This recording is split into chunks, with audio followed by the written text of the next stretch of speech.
Hey folks, and welcome back to the channel. HappyCattyCrypto here, and let's jump straight into it. This is a very important update, so buckle up. We're going to be reading the whole tweet, getting us out there for the YouTube community and for those who rely on these videos for updates. This is from the developer of the USTC Repeg, and this is everything that we need to know right now. I'll begin by addressing where we are with CEXs. Please remember that while they may be moving at a slow pace, discussions are still ongoing.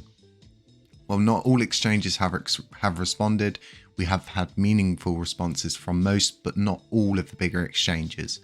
The proposal has passed the initial POC and had been referred to the respective technical departments for any of the bigger exchanges that responded.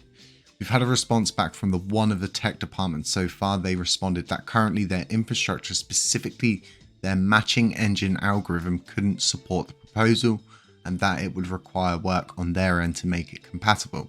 Discussions are still ongoing, but I think we need to give them something more if we are to push them to carry out the work required. I understand we are fully united behind a common goal and that everyone is eager to get involved and to push forward, but we must be conscious of how little resources we have and not to dedicate them all to something where there is no guarantee. As such, I propose that moving forward for Q3, we will have two teams, the L1 team and a dedicated quant team. Before I continue, it's important we differentiate between modeling and implementation testing on the L1 testnet. Firstly, in terms of expertise required, and secondly, in terms of cost. You wouldn't tell your plumber to fix the engine of your car. Likewise, you don't get your L1 developer to perform quantitative analysis. The L1 team would significantly reduce their USTC Repeg focus on my proposal for Q3 until we get CEX support. The quant team has the skill and expertise needed to perform institutional grade modeling both quicker and in a more cost-effective manner. They will create a modeling tool using Python and run all necessary simulations required to prove the concept one way or the other and produce a comprehensive report on it. The tooling, data, and report will be shared publicly and open source for the LUNC community to use in the future. Should the findings prove the concept successful, we will use this to try convince the exchanges to make the necessary changes required to implement the divergence fee. Should this prove successful, the L1 team's expertise would then be required much more extensively as we begin to build out as outlined in the USTC Repeg proposal. I believe we can get the CEXs over the line. We need to take them something more substantial than just my proposal as it is. I think a comprehensive report produced by an experienced quantitative analyst outlining exactly how much they stand to make should be enough. It not only proves the concept, but how serious we are about this. To conclude, I do think it's a good idea to invest some of our resources into proving the concept so we're in a stronger position to negotiate with exchanges, but I would caution that we shouldn't invest all of our resources for Q3 into this without prior CEX approval. I will put forward a proposal on the Commonwealth to establish a dedicated quant team in the coming days. This is exactly what we want. We've been speaking quite heavily. We've been following this quite intensively on the channel. And this is everything that I wanted to see. This is everything that it's kind of like, everybody's not always going to agree. And you're always going to have all these kind of bad actors that are dipping their toe in about this kind of centralization. And ultimately, these are ways that you do alleviate those kind of stresses. So one thing I can definitely say for certain is not only will they need a testnet via Python and this whole kind of engine they're building to run these tests, we're going to need that actually done also by the L1 team, because when you test things on chain, it doesn't work with Python in that same manner. It needs to be produced differently. So I think not only will you get this test environment data from the USTC quant team, but you'll also get the same kind of data package from the L1 team. And the reason why this is so good is because ultimately, as Redline stated, currently we're in a position where we're just simply walking to exchanges and saying, trust me, bro, we can make you a lot of money. The biggest issue is, like he's saying, on their side, it requires work. What is the best way to get these exchanges to budge over the line? Well, we can offer them money by implementing a divergence tax.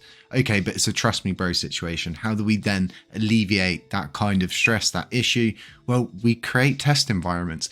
We produce case studies. We show them that we can do this and we are serious, like Redline's saying. I am so hyped for this video just to drop. I was only having one video coming out today, but this being really a definitive kind of update as to where everything stands with USTC, what's going on and everything like that. But like I was saying, seeing that there's not going to be this, not so much because everybody's still under the one banner, even with the L1 team and a quant team, they're still going to have to work extensively together, but ultimately they are two separate teams. And like I was saying previously, it's very interesting to see these things play out, because we talk a lot on the channel about these different kind of routes. And like the one thing that I really hate seeing is anybody like hashing things out with anything to do with these kind of like serious issues that are going on, when you've got like kind of the leaders of these things like hashing things out in public and sort of having dick weighing competitions and stuff like that.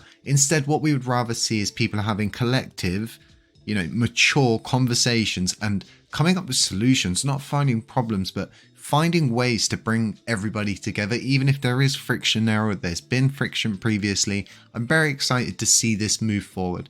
The reason being is because we need constant movement right now. And like Redline's saying, he doesn't want to see all of the resources for the Q3 mandate going towards USTC. And I don't either. I've mentioned this many of times. We can't forget to look after LUNC. We've got on-ramps, we've got off-ramps, we've got smart taxes, we've got so many different things that we do actually need to get done. So resources should be dedicated to the correct things.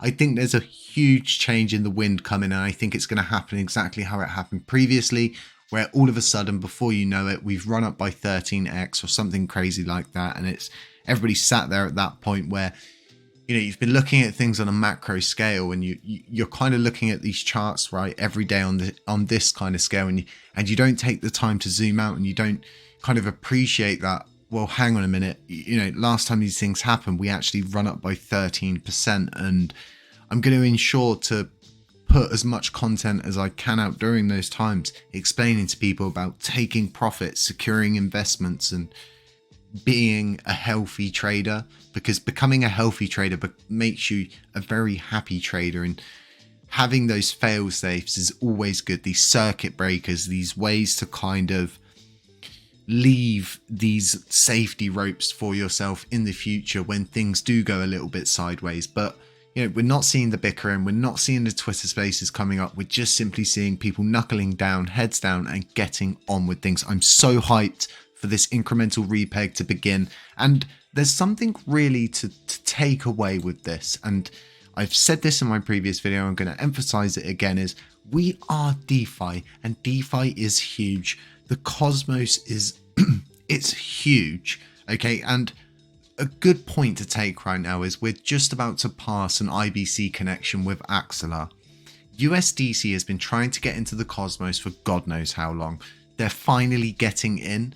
If USDC's tried that hard and worked that hard to get in, there's huge potential, and there's you can't even really call it a gap in the market, because there's just no market for stable coins in our sector. It's like just this huge open plain of nobody really knows where it's going to go when this incremental repeg starts, and it does start to move upwards, and heads do start to turn. Lots to think about today, lots going on. Looking forward to parity. I'll be here to walk you through it the whole way. We'll be trying to get some podcasts together and trying to find out a lot more about what's been said here, possibly in one of those podcasts in the future. Folks, have a really nice day. Stay safe, stay humble, stay aware, beware of scammers, beware of doppelgangers, beware of anyone who pretends to be me. And none of this has been financial advice, and I'll catch you in the next one. Ciao.